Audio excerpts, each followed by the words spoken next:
Homelessness all across Connecticut, and many of them folks are seniors. This morning we're taking a closer look at the problem and possible solutions.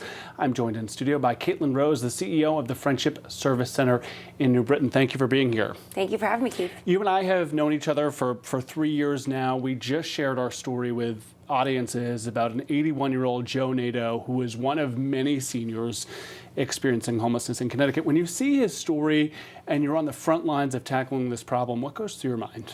I mean, I think it's incredible to see that somebody who has lived their lives stably housed for so long could experience something like this. I think that when the general public sometimes thinks about homelessness, they think about kind of the chronic homeless population, people that have been on the streets a long time. They maybe have mental health crises. They maybe are using drugs. What we're seeing in our shelters and our drop-in centers are just regular people that are going through an economic crisis. So it's really heartbreaking to also see the emotionality he had about the experience also. We are committed as a station to talk about all issues associated with housing, the complexities of it, the cost of it. You are keenly seeing that when it comes to senior housing and the availability on that front. What does that picture look like? Well, with people on fixed income, I mean, they really have limited resources. If you're living on SSI, SSDI, if you're living on a pension, you have really a set amount that you can set aside for your housing. If you do not already have a home that you've paid off, you are at the mercy of potentially a landlord or an assisted living facility that can charge whatever they need to charge to be able to cover their expenses. And there's a big mismatch between what the resources somebody has on fixed income and what the rental market really looks like. The legislature is meeting as we speak. It is a budget year. A budget will have to be crafted. We see everybody, all these nonprofits jockeying for a piece of the pie. What is your message to the legislature? Is the governor doing enough? We really appreciate this year that some homeless service items are in the governor's budget, so we're really thankful for that. We would like to see those line items increase just to make sure we have the capacity for what we need.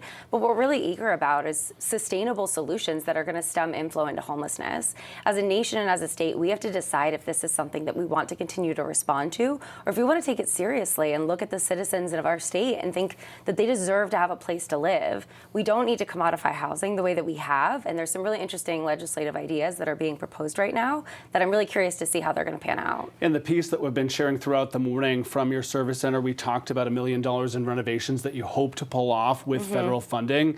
We've had a shift in administration. When we first talked, we didn't know where that would stand. Are you concerned? Do you think that money will come through from the federal government? I'm concerned for a few reasons. I mean, we also were awarded an appropriation for some new funding for rapid rehousing this fall. We have no indication if anything that's been appropriated by Congress is actually going to come out. If we don't receive that $1 million, we don't know that the state will be able to kick in to be able to completely fund the renovation.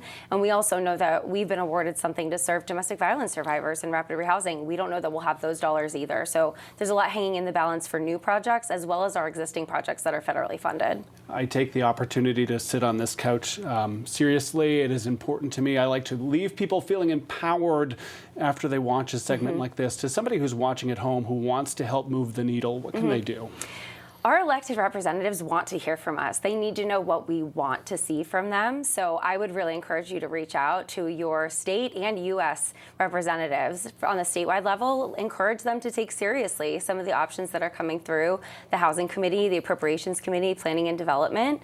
And on the federal level, encourage your representatives. I mean, Chris Murphy's been a champion for us, but keep encouraging them to speak out to make sure that funds that have been appropriated by Congress actually come to our state to serve our constituents. It is such important information. We are grateful you're here. And I should say briefly, we recently went out with one of your community outreach teams into the woods of central Connecticut, simply to meet folks where they are, to try to craft solutions and highlight the problem. That story is coming up soon right here on the Fox 61 Morning News. Back to you.